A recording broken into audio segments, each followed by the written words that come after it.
Hello and welcome to the Engerati studio, and we're going to try something a little bit different today. We started doing these panels last year and they're quite well received, and it gives me a bit of a break from the one-on-one interviews as well. This panel is going to be discussing, we're going to be talking about energy storage. It's a continuation of an online webcast-based panel we did. And I am joined by three experts, and I'm going to let them introduce themselves. So, Frank, if we start from you and we work backwards. Thanks, Adam. I'm Frank Baumann. I work for Samsung SDI as a sales director Europe, responsible for the EMEA area. So Samsung SDI is a producer and seller of lithium-ion-based energy storage solutions, where we provide products from residential energy storage application up to utility scale. Thank you. I'm Anthony Price. I run a small engineering consultancy specialising in energy storage called Swan Barton. And as part of that work, we also provide services to the electricity storage network. That's the special interest group for people concerned and interested in bulk electricity storage connected to the network in the United Kingdom. Well, I'm Steve Jones from S&C Electric. I'm the sales director for the EMEA region. Part of our business is energy storage, which is a growing sector for us. And I think with having around 150 megawatt hours of installed base with different technologies, we're pretty well placed to talk about this subject.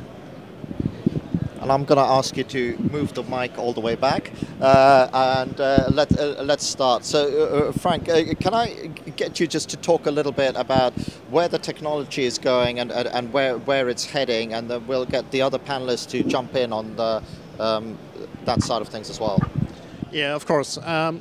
Yeah, what we realized from an Samsung SDI point of view, we realized within this year some of the major projects, the lithium-ion-based energy storage, one with SNC, another one with the German utility, for primary reserve, and we believe the application is driving the technology roadmap.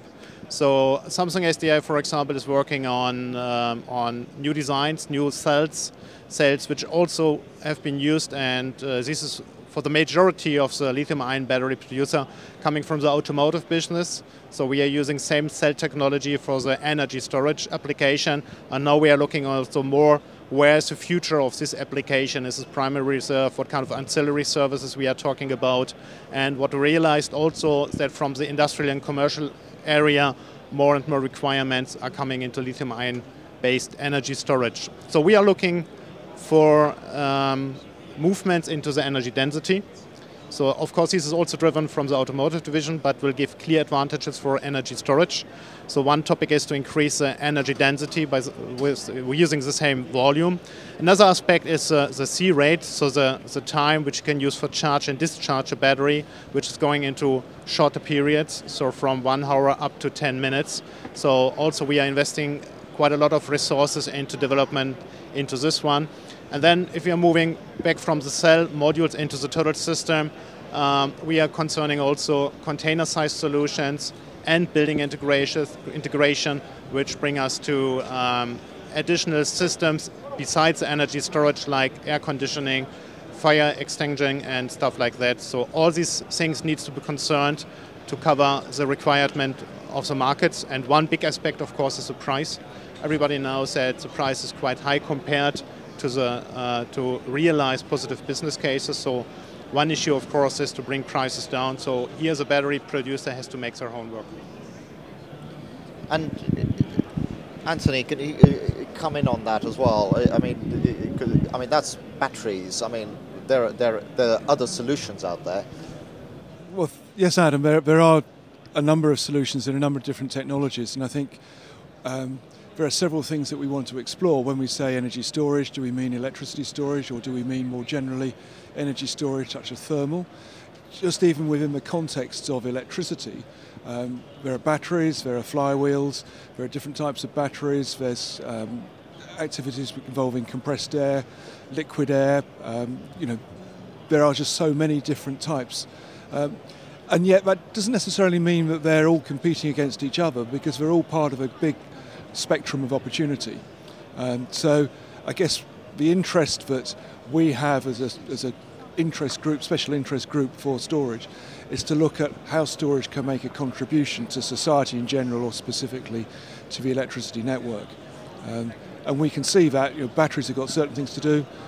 The other technologies have their own parameters which are applicable for different applications. And from someone who puts these systems in, what are you seeing in the market? What are the drivers as well? Well, I think first of all on the technology front, it's pretty key, and I think one of our differentiators is we are storage medium neutral. So we're aware that the technologies will change, and we stay in that position purposely so we can adopt and utilise new technologies. But I think if you look at storage, and storage that's actually installed, it's clear to make it viable and economic that it will have to be used for a number of different applications. And this will be driven by the technology. So in some examples, you may find that we've actually mixed technologies to provide a number of different solutions from the same storage device. So you'll have a primary reason for the storage to be implemented, which will be one technology. And then the auxiliary services that we also need to include, which will be a benefit to the utility and also allow more economical justification in the future, will need different technologies to accommodate that. So how are those business cases being built? Because we ran a presentation, I think it was a Northern Power Grid, and I kind of asked the question, so would you have been able to put this battery technology in if you wouldn't have had a grant from the Low Carbon Fund? And it said no, without the grant it doesn't stack up. So is something missing in the education about how to construct the business case in order to take it off? Because I mean, we know we need energy storage, but are people constructing the business case or looking at it from the wrong viewpoint? If I can ask you to kind of... Okay, thank you very much for coming in. You've made some interesting comments there. You talked about a specific project. You said, would the project have gone ahead if it wasn't for effectively a grant or an allowance to make that happen? I think when we look at storage, what we really need to say is that if you're going to put storage in, say as an entrepreneur, you're either very brave or you're very foolish. You're foolish if you're doing it just expecting that because storage is a good thing, you'll therefore be paid for it and get your money back. And I don't think people are uneducated in constructing a business case. Look, this is a bit complicated, so give me a few minutes to explain. There have been countless reports identifying applications, and each application has a certain allocation of value. And Steve's already said you've got to add those values together to come up with a justifiable case. And that generally is true. And I don't think we need to do much more education because that's accepted. What specifically people are looking for is the right combination of applications to create value. And the bit that then gets people mad is the fact that when they look at those applications and they look at the value that they can get and they look at the value which they're creating but they're not able to obtain, they then see that they're putting in storage, someone else is getting the benefit and they're not getting paid for it. And that's why the storage community generally is really upset with the way that the industry is. And that's true in the United Kingdom, it's true in many parts of Europe, it's true, I guess, in places in America, but in America the industry is slightly differently organised, so different things can happen. But if you go to other jurisdictions where there's a vertically integrated system, you see that accessing the whole of that value stream is quite possible. And therefore the business case is there.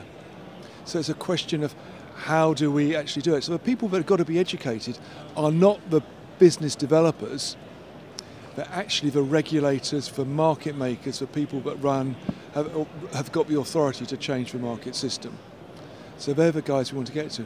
Now I said to start off with, you're either foolish or you're brave. I mean, there is bravery around. And if someone knows of a particular instance where they're going to make money from putting storage in, then actually they're almost very certainly going to go away and very quietly do it and not let on to people until they've done it and take the money. And who blames them? They're businessmen. They know the way that it should work. And they're the people that are brave, and you know, we take our hats off to them. They're the first adopters. So in storage, as in almost any other industry, you know, being first has its rewards, has its costs, but its rewards could outweigh those costs. So I think there's space for both bravery and people that are just prepared to wait, and we need the whole lot there. Frank, I see you nodding your head to a number of those things. And I mean, talking about lithium-ion based energy storage, and when we are talking about a storage system which includes also PCS and management systems, the battery itself, the lithium-based battery, is from a cost point of view is the biggest part. It's the most expensive one, and also to bring more energy storage solution on the market for different applications in different countries, not only UK, Germany, Italy is also doing a lot of stuff like that. They have quite incentives because the batteries are quite expensive right now. The business cases are not positive right now, but manufacturers are listening to that. So you're saying the business case isn't positive? I would say it is moving into a positive area right now. Yeah, and I guess it's getting closer to positive. It is getting closer, and when I'm talking is about the specific one which we did in Germany, which is a 5 megawatt hour installation, which has incentives from the government, yes, which is around 20%, but the cost of the batteries compared to when we sold it to the market are already down by 20%, and we are moving forward also in the same direction the next couple of years. So that means today's business case is positive for primary reserve, and in the next years, in the next 2 to 3 years, we will see much more applications, much more business cases are getting positive, and then we will see much more installations. And I've seen on your business cards 2,000 megawatt by 2020. I would like to have it by 2016, 2070, to be honest. Exactly, this is the volume from a manufacturer point of view, which we need to bring the prices down. And that brings me back to my previous statement that we are sharing a similar technology with the automotive division. So if you put both volumes from automotive electrical vehicles and energy storage in the same factory, like Samsung SDI is doing it, with these scale effects, we bring costs down and more business cases get positive. And that means we will see much more energy storage lithium-based for more and more applications on the field. And how? So if you're saying that for the sake of batteries, that the innovation and the cost of battery alone is going to end up tipping the business case, do we not also have to do what Anthony was saying, talking about the regulatory framework? It still needs adjusting, because we can't just rely on that to happen. You know, would you agree with that? Yeah, I think Andrew touched on a good point there, because there's a lot of applications that storage could be used for, but they would require a regulation change. If you look at the store, for instance, you know, the short-term operating reserve, things like frequency response, and if you refer back to the UKPN project, their business case is very good. If you read their business case document, they have a number of applications where they'd like to apply that. Some they can do now because the regulation allows that, but some are actually locked. And if you look at unlocking some of these, you certainly increase significantly the business case for storage. And is that a sort of unlocking from the regulator? Does that come from a standpoint of naivety in terms of not understanding where the applications could be put into place, and you know, or is it just a lag of regulation, and the technology is moving a whole lot faster than the regulator will ever move? It's just we've inherited a system which didn't take account of storage. The electricity system always has had storage on it in some form or another. You know, London had 100 megawatts of lead-acid batteries at the turn of the 19th, 20th century. Berlin had over 100 megawatts of batteries in the 1930s. We've had storage there.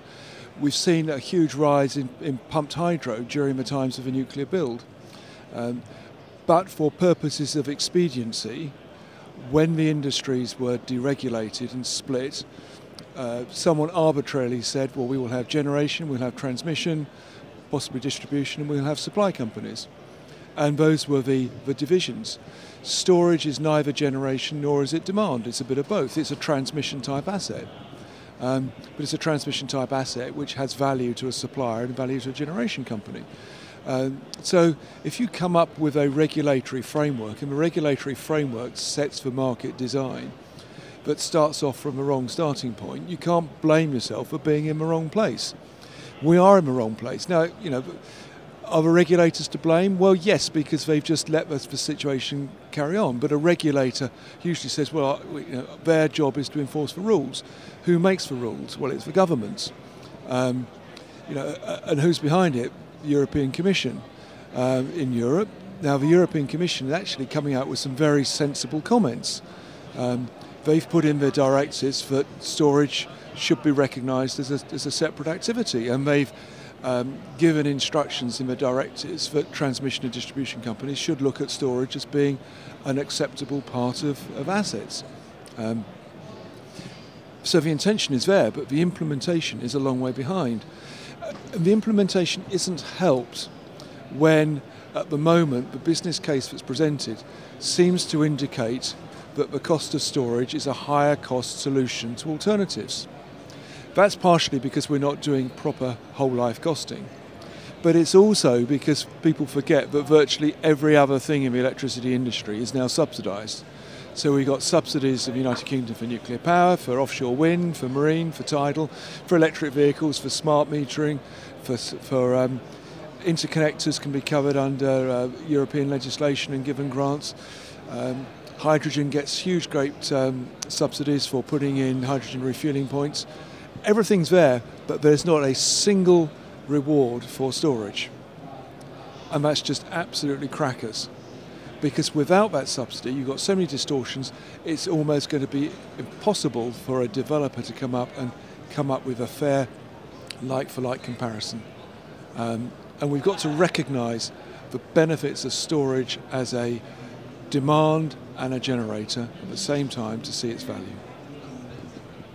And on that, I kind of like to bring you in as well. It's like just to sort of crystallise that point. And if we have in the panel talking about storage a little bit, also from your point of view, we've been talking about batteries, but Anthony mentioned there are other solutions that are getting that are being preferred because of the situation that we're in and their high costs. So if you can just give us a bit of a sense of that. Yeah, I think that the solutions are changing, and there's various solutions out there. Battery we're focusing on right now because it's a tried and tested solution. It's been around for, as Andrew said, many decades. So it's already been installed, it's proven technology. Lead acid, lithium ion has been around for a long time too. So that's the technology we're focusing on right now. But I think what's clear is the grid is changing. We're talking a lot about high-level multi-megawatt systems here, but the impact is on the whole grid, down at domestic level right the way up to transmission level. So the different technologies will be applicable all across the grid, really. And as the increase in embedded generation is evident, then storage has a key place to play, not just in real power, but in reactive power and a whole of solutions. And this could be batteries, it could be flywheels, it could be flow batteries, it could be hydrogen. I think there's a place for all of these technologies across the grid. And I think that's what will happen eventually, because there's a lot of trials going on with storage, which is not battery related. There's hydrogen and there's other technologies already being trialled. So it's a matter of time before those technologies actually catch up with battery technology and become a viable solution as well. And because the other thing that I hear about as well is, does this all need to be grid scale? Because the picture that's popping into my mind is, whacking great big plants that that do this job. They're what you described it quite well. They're generators and their load, and that's what they do. Or is this going to end up with a more distributed level where, also behind the meter as well? Well, I think you're right in both parts. Both statements are correct. But I think at the small level, when you look at microgrids, for example, which will be a key part in the future of the grid, that will look more at distributed, smaller storage devices. So you can take parts of the network off the grid, island them effectively, but that will probably be a distributed approach more than a centralised multi-megawatt approach. So I think there's a big part to play in the smaller distributed storage mediums of all different types to let us roll out microgrids. And I think there'll still be a place for large installed 10 megawatt hour plus systems. But we're looking now at a lot of focus now on microgrids where we can roll out smaller 25 to 50 kilowatt type solutions and distribute them around the network. Frank, I'm going to bring you in on the microgrid side of things. Just I would like to add something on Anthony's comment about regulation. So yes, I agree. There are megawatt installations, large-scale lead-acid batteries. I'm not sure about London. I know about the Berlin one, which is kind of backup battery, backup power for the western part of Berlin from the past. However, the service of these batteries is completely a different one compared to the utility scale or utility services, ancillary service, what I'm specific talking about. And in this case, I would agree to you, Adam, that the technology is moving much faster compared to the regulatory framework. So we had recently discussions with German TSOs, which are thinking about also to make large-scale energy storage in their TSO network. However, the regulator is not defining, I agree on that, it's not defining is this generation or is this infrastructure. And this is a key element if it is allowed for a TSO to operate a battery, an energy storage element in their grid. So they are waiting, and this is not on a country level, this is on European level as well. And that makes it really as a fast mover to find a consent within Europe to define what is energy storage if it belongs to the TSO or the DSO. And that, I would say in next year, maybe in 2 years, the batteries are really, prices are getting lower, more application would be positive. The regulatory framework needs to be ready to Can I just want to ask a naive question, and you guys can all shoot me down. Why does energy storage need to be a part of this or a part of this or a part of this? Shouldn't we just say very simply that if you believe you need energy storage, go ahead and put it in, because no one's going to put in energy storage if they aren't going to use it for something? That's a very good question, and it's not as naive as it's first sounded. I was going to say that's extremely naive, Adam, but actually that's quite well thought out. So I think don't worry about what you said. The point is that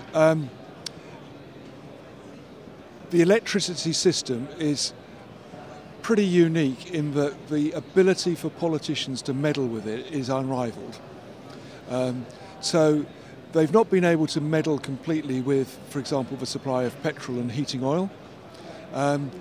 Their ability to meddle with gas is limited to the effect that it's bulk and it doesn't get turned on and off in quite the same way.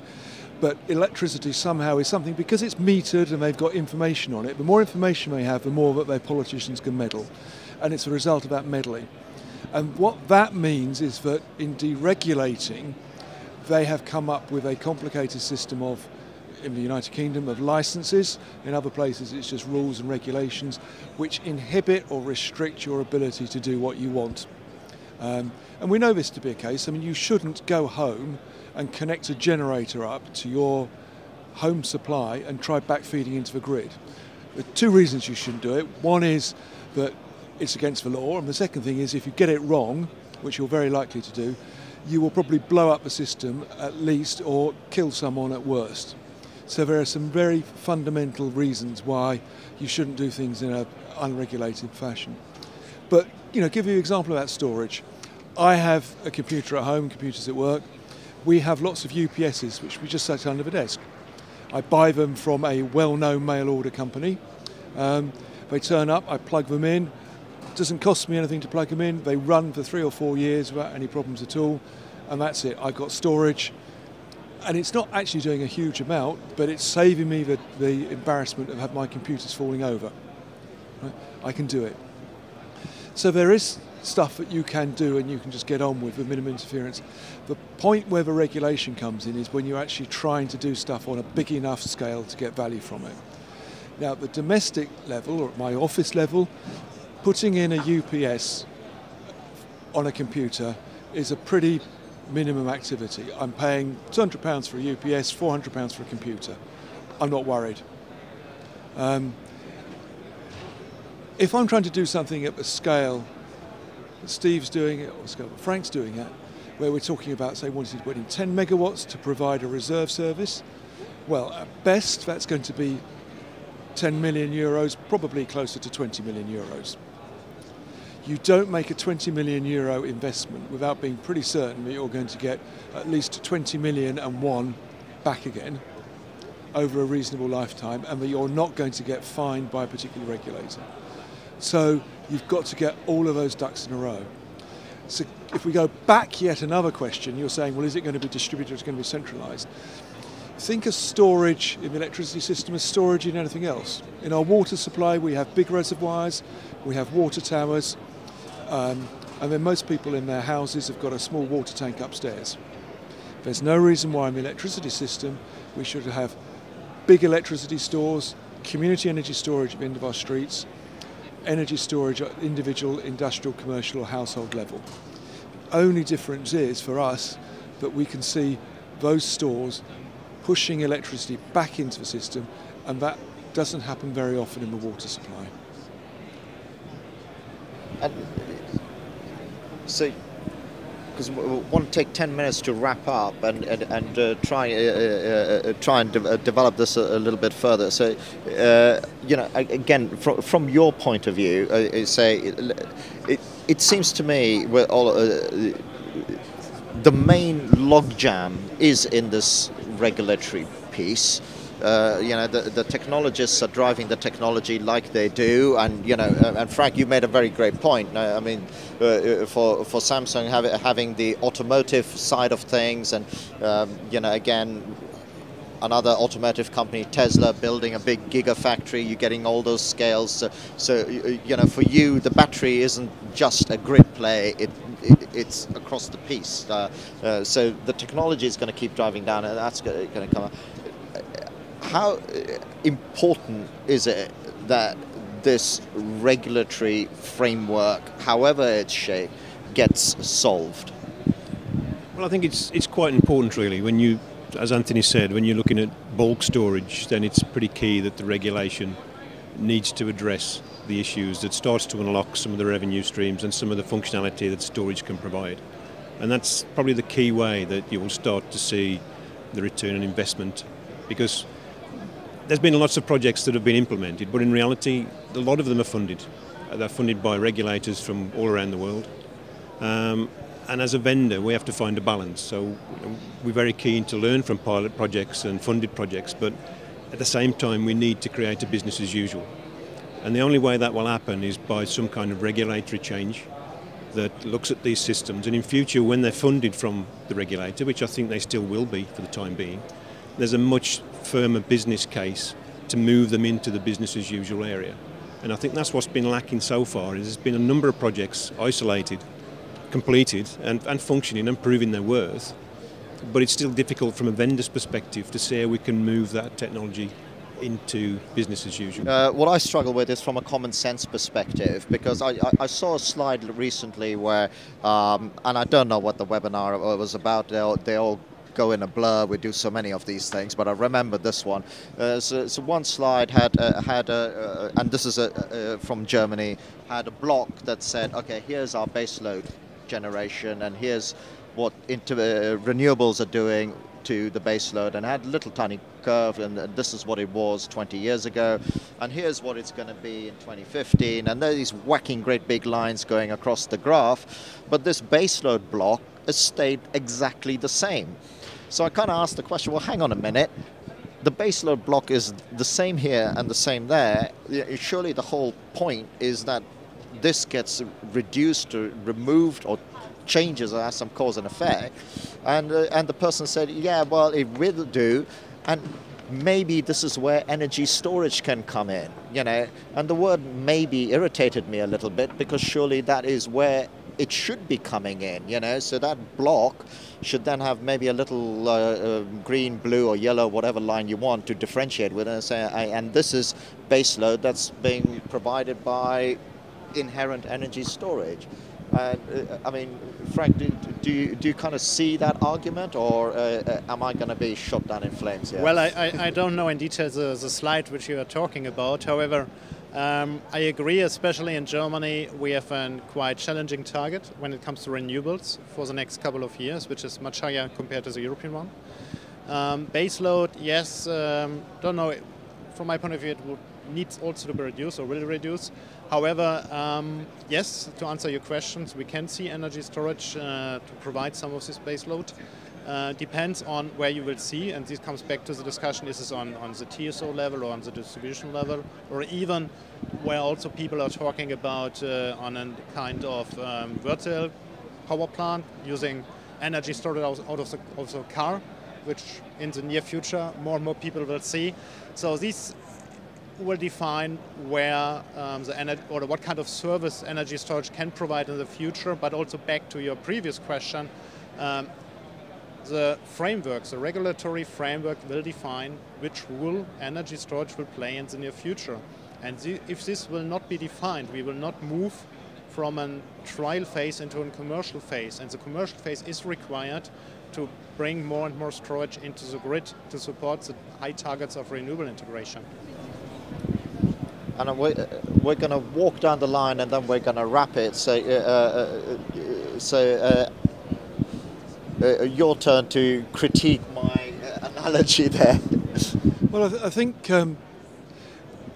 this discussion's been useful and interesting, but it's been a little bit polarised by our assumption that we're just talking about storage to provide a little bit of grid balancing here or some reserve services. But storage truly does a lot more than that. And you know, everyone around the table knows that. It's just a question of there's only limited time to bring it in. But let's just take a little step back. At the moment, for Great Britain, say we've got a peak load of 60 gigawatts.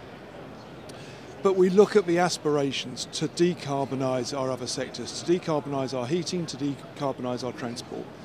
That actually means that we're going to be doubling or possibly even trebling our peak demand because we will have moved more heating towards electricity in order to decarbonise the gas network, and we'll be taking energy from the wind and from solar, and we'll be increasing the peak load on our transport network because we will have moved people onto electric vehicles.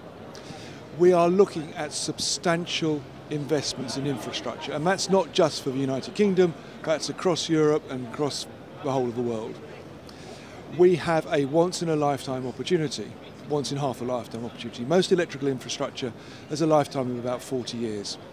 We are making decisions now on the infrastructure that's going in, that's going to be in place for the next 40 years. Do we want that infrastructure to be predicated on a high carbon future, which makes a nonsense of our low carbon aspirations? Or do we want our infrastructure to be put in to be the most sustainable that it can? Which means that we're going to take best advantage of wrong time energy. It means we're going to deliver energy in the best possible way. And we're going to have an environment where energy is delivered at the lowest sustainable cost to everybody because we're in straitened times. And energy storage is a key part of that. And that's the simple decision that has to be looked at. And if you've got the market wrong and the market mitigates against you taking sensible decisions in infrastructure, then go out and rig the market back in its favour. If a government can come out and say, we want to build a high-speed rail line between A and B, because we think that's the right thing to do, they should be saying we want to build an electrical infrastructure that has got the best technologies in it because that is the right thing to do. They're going to need it to drive that high-speed rail line as well. Well, I think Frank and Anthony's mentioned most of the points, but I think it's pretty crucial that, probably reinforcing the fact that I made earlier, is that the business as usual grid needs to catch up with the innovation grid. And innovation is everywhere, not just for storage, but it's in the network, in other forms of automation and so on. But we see very little of it migrating into the business as usual. And just go back to what Andrew said, we've got to build a grid for the next 30, 40 years. And we've got to make sure we get it right this time. There's a lot of investment, there's a lot of differentiation in the grid that wasn't there when it was built. Embedded generation is happening daily, wind farms, solar plants, etc., which are going to impact the grid substantially. And storage is a pretty key player in all of this, and everyone agrees with that, from the solar providers right the way up to the grid operators. It's just crossing that barrier to move that technology into business as usual, and that may be a carrot and stick that's required to do that. but it's going to have to happen to move that technology forward. Good. Well, we're gonna wrap it on that point, and maybe we need to get the politicians out the way to clear the logjam. It feels like a little bit as well. Thank you for watching this panel. I hope you find it informative and interesting. The crazy thing is that seems absolute consensus that some of this needs to get cleared up for all the right reasons, not just because Frank wants to sell more batteries and Anthony wants to work on interesting projects and you guys want to implement stuff, but for the sake of an energy grid that's fit for the next and working well in the next 50 years. So thank you very much for watching this.